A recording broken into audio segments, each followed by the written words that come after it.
Good shit.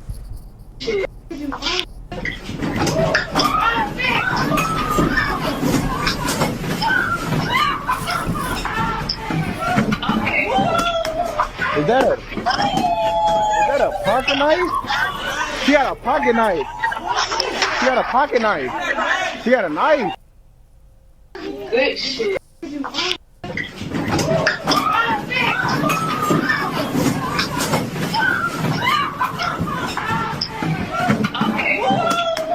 Is that a pocket knife? She had a pocket knife. She had a pocket knife. She had a knife.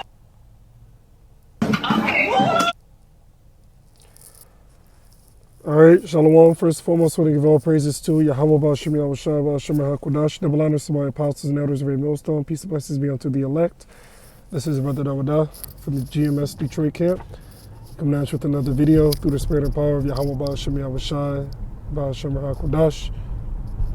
And today I want to do another in transit. Title of this video would be, dang, I had one that I think it left me. I thought I had one at least. Oh yeah, here we go. Yeah, leave these hyenas alone. And Lord's will, this video be edifying. You saw this this video. Maybe it would be called "Leave These Young Hyenas Alone." You know, and there it is. It's supposed to be a school. She's supposed to be listening and learning. You know, and she, you know, for whatever reason, you know, pulls a knife out and, you know, she's running at people, and you know, you have people laughing, people recording, and you know, I guess the teacher tried to stop her and she was unsuccessful, and the girl kind of, you know, dips out of the classroom, you know, and it just shows you, you know, that a reset has to happen. 2/3 of the nation of Israel, they just have to go. All right, they just have to go. And who raised that woman? You know her father's not in her life. You know, and that goes back to the curses in Deuteronomy, the 28th chapter. All right, it speaks about how he shall leave his seed, you know, which is why we have what's called broken households, where the father's not there and the mom is there raising the children. And it's statistically proven that when a woman raises a child, they're not as successful, you know.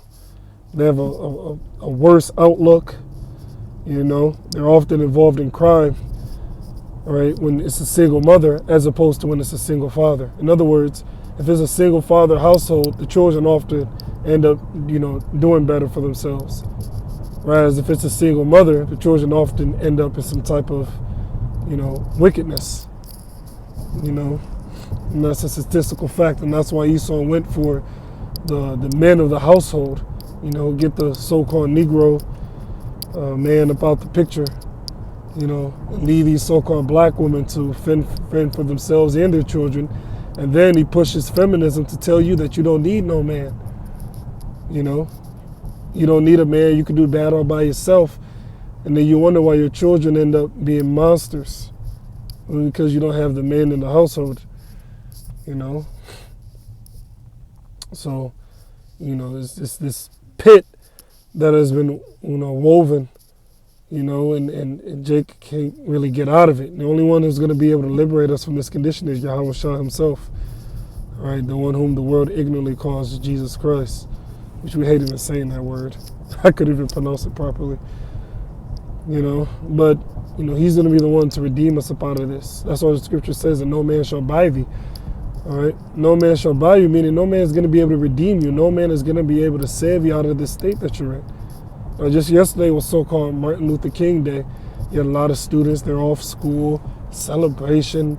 But he wasn't able to redeem Jake out of this condition. Jake is even worse off than how they were back then. At least back then, Jake knew during the so-called civil rights era, at least Jake back then knew who their enemy was.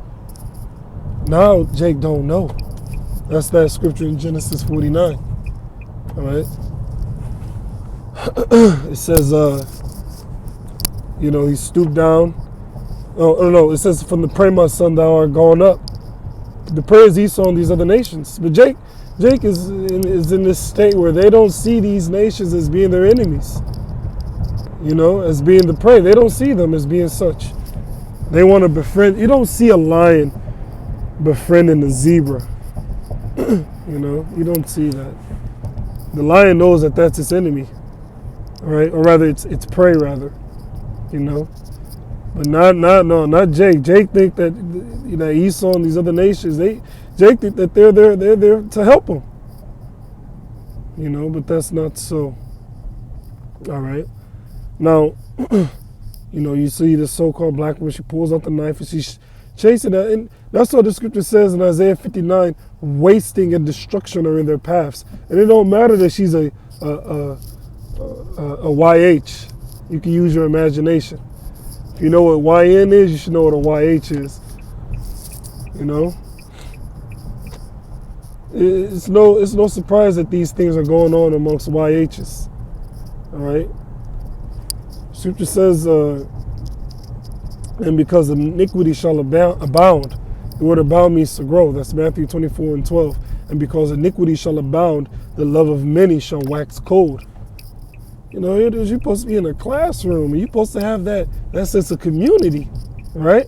Because it's a classroom, y'all there to learn together, y'all there to, if it's time to study, y'all have study groups, but no, and you don't hear about this too much within, Edomite communities, all right? You hear about, shootings here and there, but if you're talking, fights, if you're talking, arrests being made at the school, if you're talking about people bringing weapons to school, if you're talking about these different things, you mainly see that amongst Jake, because Jake is hey, the scripture said, spoiling, wasting, and destruction in their paths. The way of peace they know not. And that's Jake.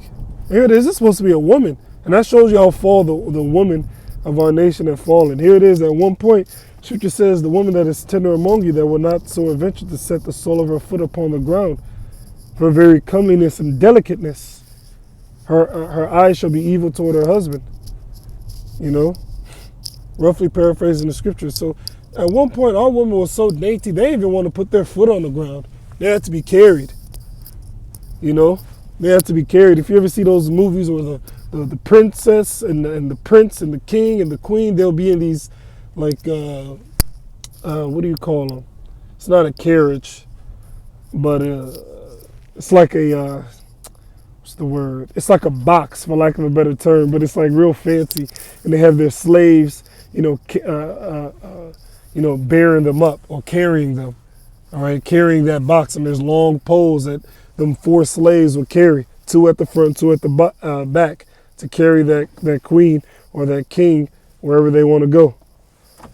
That's how delicate our women were, how pristine our women were, how dainty and feminine they were. They went from that to what you see on the screen before you. That's why this place got to go. And 2/3 are going to be reset. Zechariah 13:8. I'll grab that real quick and I'll close out. This is the book of Zechariah, chapter 13, verse 8. It shall come to pass that in all the land, saith Yahweh Baal Shem Yahushai, 2 parts therein shall be cut off and die, but the third shall be left therein. The third is going to get delivered, the elect. But 2/3, they got to be destroyed. You just saw another reason why. Our praises, honors, and glories be to Yahweh Baal Shem Yahushai, the blindness of our apostles and elders. Peace and blessings to the elect. Shalom.